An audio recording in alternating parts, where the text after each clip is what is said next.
Hmm, voilà. Là, je suis comme ça, là. Je suis comme ça. Les amis, salut à tous. J'espère que vous allez bien. On va parler de la performance du Real Madrid, plus spécifiquement quand même de Kylian Mbappé, parce qu'il faut dire les termes, faut dire les choses, faut dire les choses sincèrement. On était beaucoup quand même à penser que Kylian Mbappé aurait pu tirer le Real Madrid vers le fond. Mais moi, il y avait une chose que j'avais pris en compte, c'est que ce Real Madrid, à chaque fois, après les trêves internationales en général, il déblaye tout. Il déblaye tout. Alors oui, le Barça, on les a tapés 5-1 lors de la finale de la Supercoupe. Oui, on les a tapés 4-0 en Liga. Mais à un moment donné, là, j'ai envie de vous dire que ça devient juste un détail. Ça devient juste un détail. Pourquoi? Parce qu'en Liga, ils nous mettent 10 points d'avance.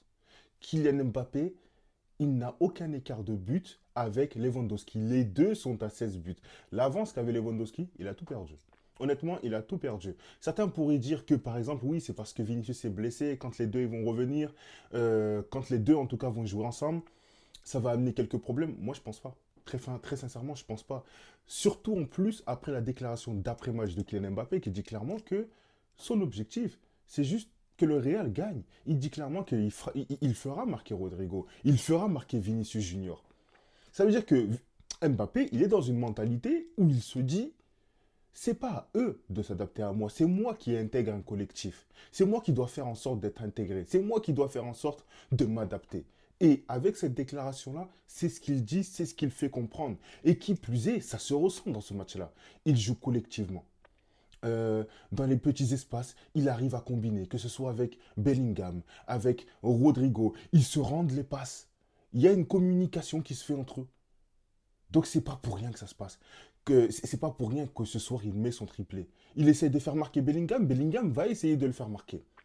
Bellingham obtient un penalty, tiens Kylian, mets ton triplé. Mets-toi en confiance. Parce que si tu es en confiance, ça va permettre au Real Madrid de gagner. Si tu es en confiance, tu vas pouvoir être beaucoup plus dangereux face déjà aux défenseurs un peu plus lambda et tu vas enfin intégrer un collectif. Et j'ai l'impression que la mentalité dans laquelle est Kylian Mbappé aujourd'hui, il va tout simplement faire des choses incroyables.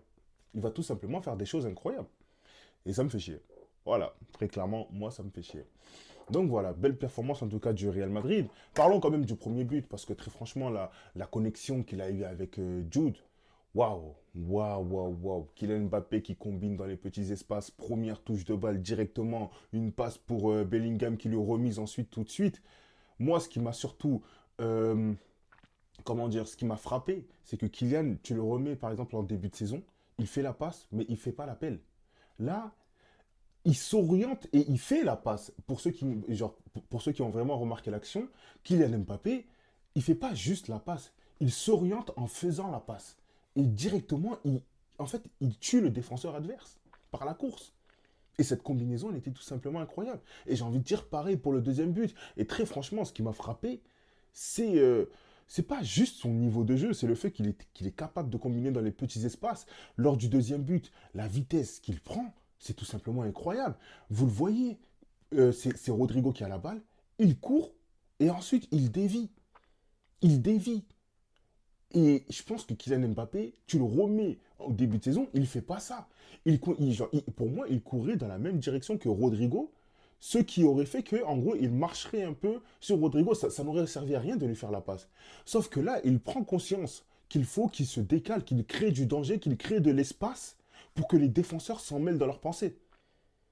Et très franchement, encore une fois, il met un deuxième but incroyable. Son déplacement, la percussion qu'il a eue, waouh. Kylian Mbappé, il est en train de revenir à un niveau, moi, qui me fait peur. Honnêtement, qui me fait peur. Ce Real Madrid-là, il a quand même 10 points d'avance sur le Barça, 4 points d'avance sur l'Atlético Madrid. Comment on va faire? Moi, là, tout de suite, au jour d'aujourd'hui, je ne vois pas le Barça revenir. Tout simplement parce qu'en Liga, déjà, face aux petites équipes, on a beaucoup de mal. Là, on va jouer face à Valence. On va voir ce que ça va donner. On va voir ce que ça va donner. Mais un truc qui me fait peur, c'est que moi, par exemple, j'ai peur que Lewandowski entre dans une phase de il faut que je termine Pichichi. Et du coup, si ça se termine comme ça va finir en. Il y aurait une discordance dans la. Comment dire?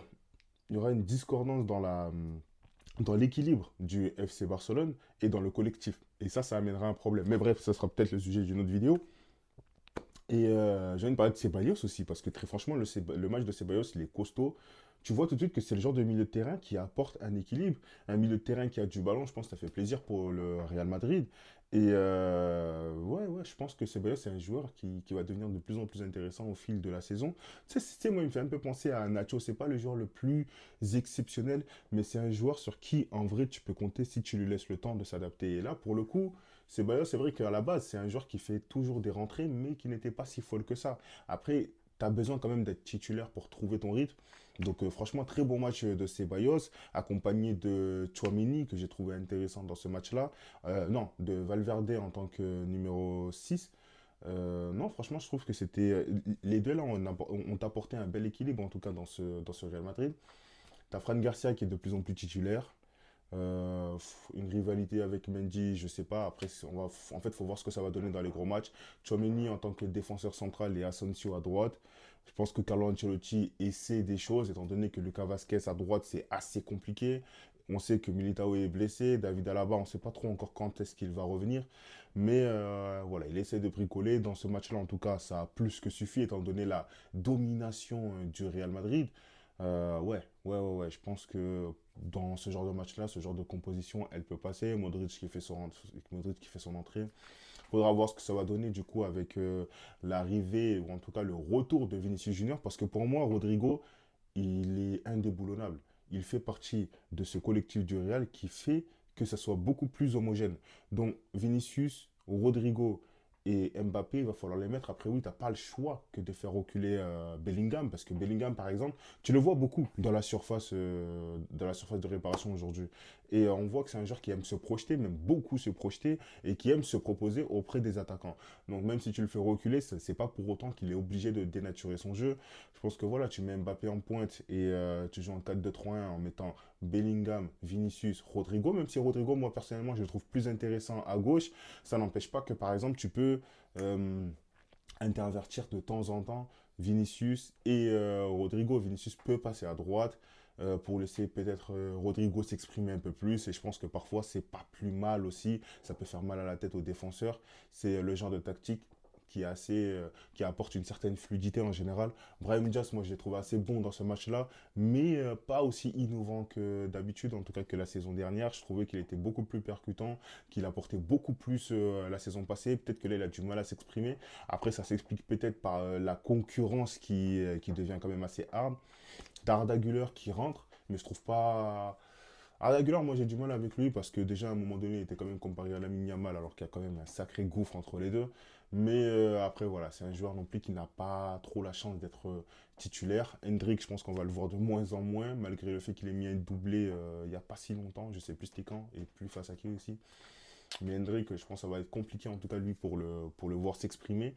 Surtout si tu as Mbappé à ce niveau-là. Bon déjà quand Mbappé n'était pas bon, il ne rentrait pas. Là, Mbappé devient bon, il ne va pas rentrer. Vinicius va revenir, donc déjà tu as Brahim Diaz devant et tu auras Arda Güler devant toi. Donc bon, voilà. En tout cas, c'est la fin de cette vidéo. Là, nous, le Barça, on peut flipper, hein. Franchement, on peut flipper. Enfin bref, dans tous les cas, on se retrouvera pour le débrief Barça-Balance. N'hésitez pas à liker la vidéo et à vous abonner, ça fait toujours très plaisir. Je vous dis à très très bientôt.